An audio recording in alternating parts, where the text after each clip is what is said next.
So what is it that's wrong with what Mr. Peterson has to say about Marxism? Well, it's partly that he's recycling old Cold War stuff.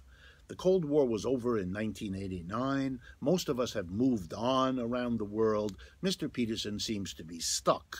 It is true that the Cold War ended in 1989.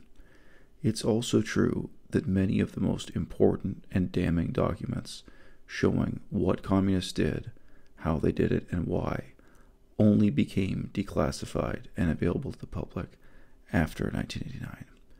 During the Cold War, it was very difficult for anyone to know what lies were made up by the CIA, what lies were made up by the Soviet Union, what was information and what was disinformation. Many people who were themselves harsh critics of communism during the Cold War were astounded to discover, only after the Cold War was over, that as terrible as they thought communism had been, the reality was much, much worse. This happened partly due to archives that were declassified in the Soviet Union, and in communist China has continued to be communist, piece by piece, archival evidence and just research from the inside was sort of smuggled out, published one way or another, very often by people who themselves have been long-standing members of the Communist Party, but had become disillusioned with it. So, yes, the Cold War is over, but the level of secrecy and disinformation means that in the year 1989, it was very difficult for anyone to know with certainty the types of things I now know. Let me ask you a question, Professor. Which side did the United States fight on in Cambodia? And why? The United States of America, even under President Ronald Reagan, fought on the pro-communist side, supporting Pol Pot. Many people refer to that as a secret. It's not really secret, but it's something very few people knew. In 1989, the American bombing of Laos, a communist country, was likewise referred to as the Secret War. What exactly happened, even if you're just looking at atrocities committed by the United States of America, a country that did have freedom of speech and still does, was very difficult to unravel. Finding out what happened under Mao Zedong in China during the worst periods of mass murder and mass starvation, finding out what really happened under Lenin and Stalin, those things have gotten easier since 1989, of course, partly due to the internet, but partly also due to changing political conditions. So now, as never before, it's possible to know.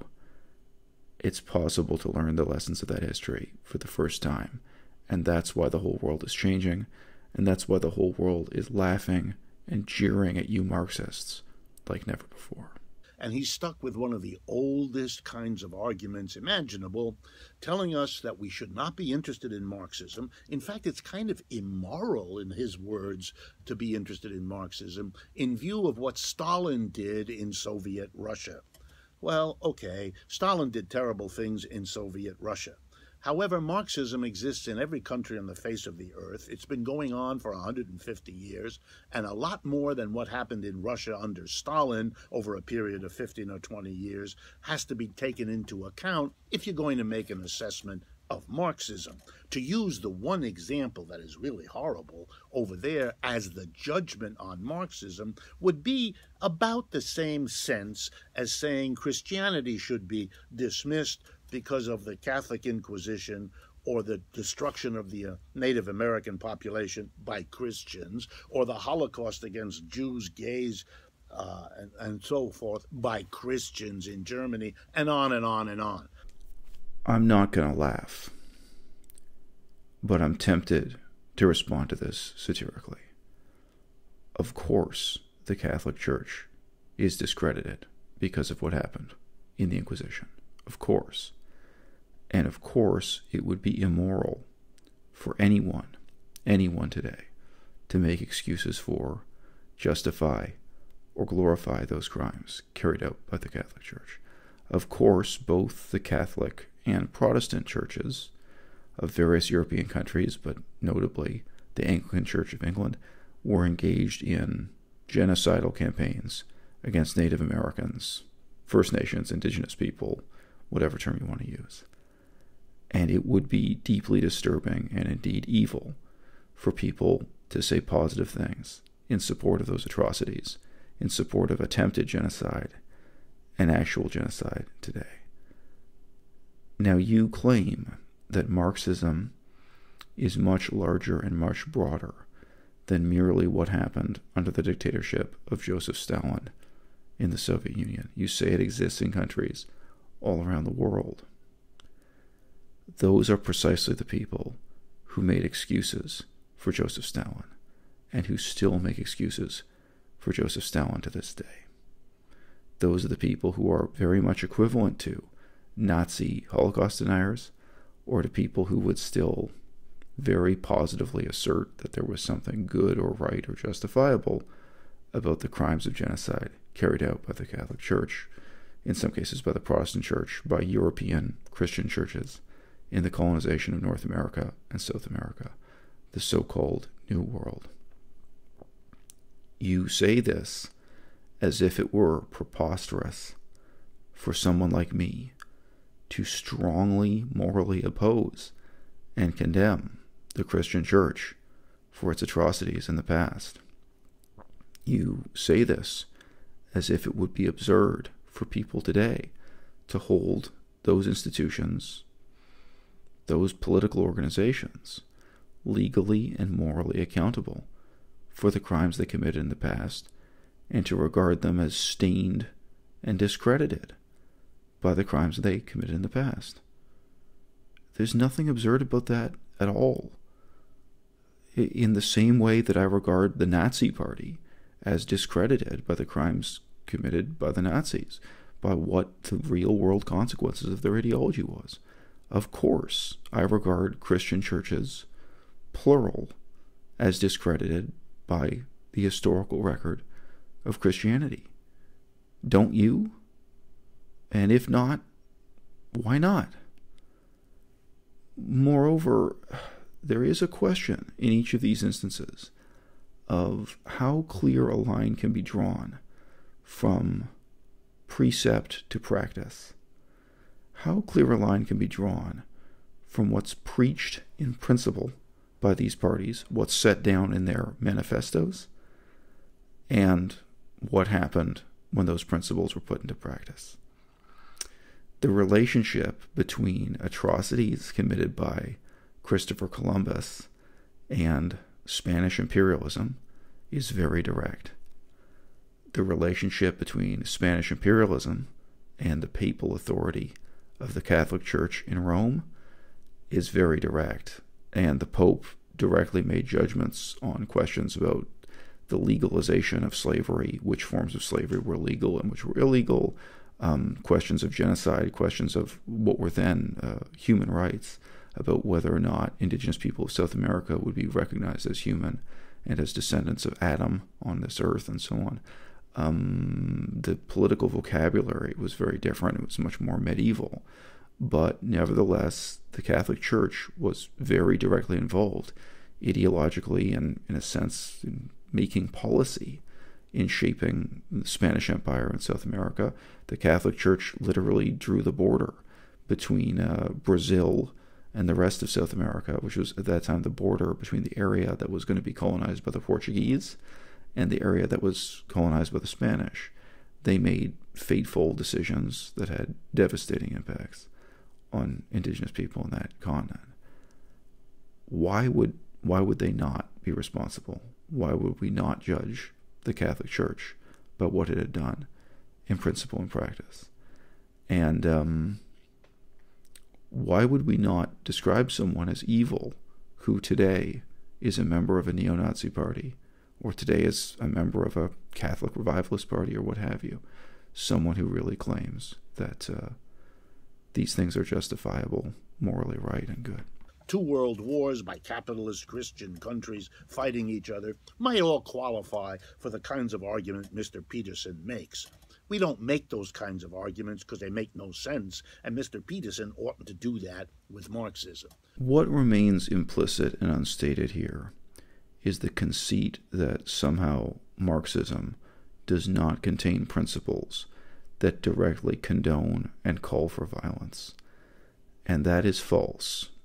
That is a lie. The distinctive, definitive doctrines of Marxism include class war. And people say this phrase so often that it starts to lose its meaning. Class war is violence of a most terrible kind.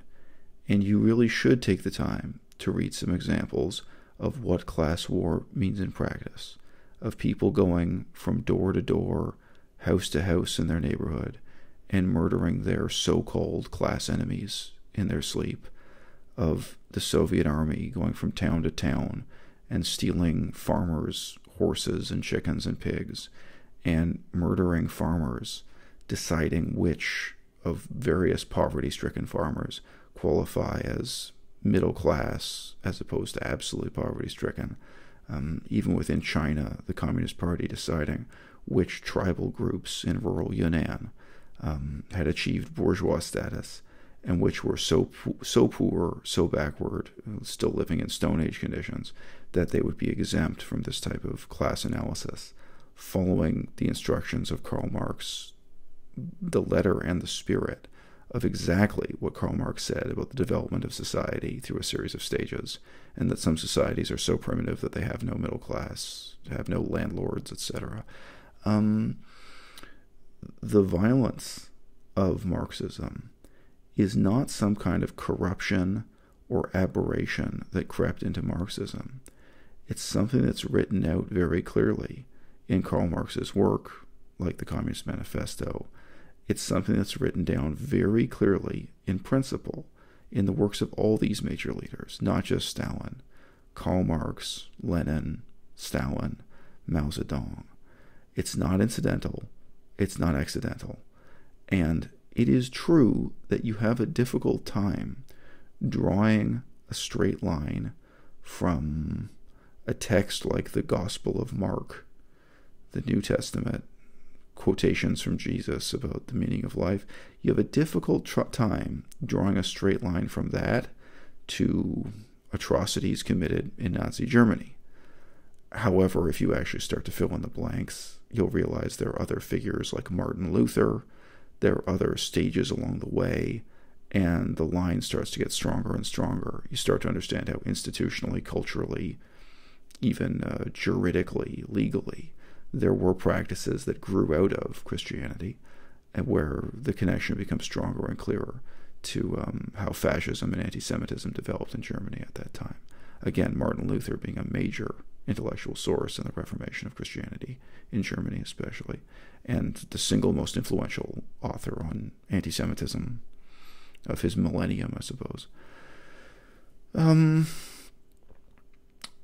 I think it would be really phony and insincere to say that there's a single word in the American Constitution that justifies or makes inevitable atrocities committed by Americans in Vietnam. And they did commit atrocities. The Americans also committed atrocities in South Korea in the Korean War. But there is no principle you're going to find in the U.S. Constitution. There's no principle in the canon of capitalism that explains that so simply and directly as Karl Marx's principle of class war. Karl Marx's principle is that the progress of history can be achieved through violence, and through extreme violence only, of one social class rising up and destroying another. That's a very clear, very direct doctrine that defines Marxism as different from all forms of leftism, left-wing activism, whatever you'd like to call it. Marxists, historically, who have existed all over the world, took up the position that you should not try to incrementally improve capitalism, that you should not try to reform capitalism, that you should not try to help the workers by giving them higher wages, better benefits, by having unions make deals that would improve their lives through minimum wage reforms. They would not support what Bernie Sanders is now doing. Marxists, by definition, preached the inevitable progress of history through what's called materialist dialectics, a frankly crazy theory that the only way societies make progress is by exacerbating social class distinctions, exacerbating inequality, fomenting, creating, and encouraging hatred between social classes until one social class rises up to tear down the other. That's textbook Marxism. That's Karl Marx's major contribution to the intellectual development of politics in Europe. It's very clearly and very explicitly the embrace of extreme violence. Karl Marx and Friedrich Engels, they were the two guys who read the history of the French Revolution. I'm here talking about the first French Revolution. They read the history of the French Revolution and said, it's not violent enough. It's not extreme enough. They didn't go far enough. They didn't chop off enough heads of enough aristocrats. They should have taken this further. They were the ones who said it was wrong to try to take a step backwards and create a democratic parliament and be moderate and try to have gradual process. Their analysis of the French Revolution was that it needed to go further, faster, and have more mass murder. Yes, I'm simplifying, but these are major elements. And these are two men who obsessed over the details of the history of the French Revolution. And their analysis of their own time in Germany, France, and England, their analysis was that it was completely fruitless to bring about the types of social democratic change that really did improve life in those countries for factory workers, for the poor, etc. They just wanted a violent revolution. That's who they were, and that's what their philosophy represented. And the vast majority of people in the mainstream left looked at the legacy of Karl Marx and Friedrich Engels during their lifetimes and immediately after their death and said, no thanks. Our society has problems, and we can try to solve them by making ameliorative, positive change, by helping people working cooperatively, not by fomenting a violent revolution and trying to tear the system down and trying to vindicate dictatorship as something better than democracy when it merely clothes itself in the name, the dictatorship of the proletariat.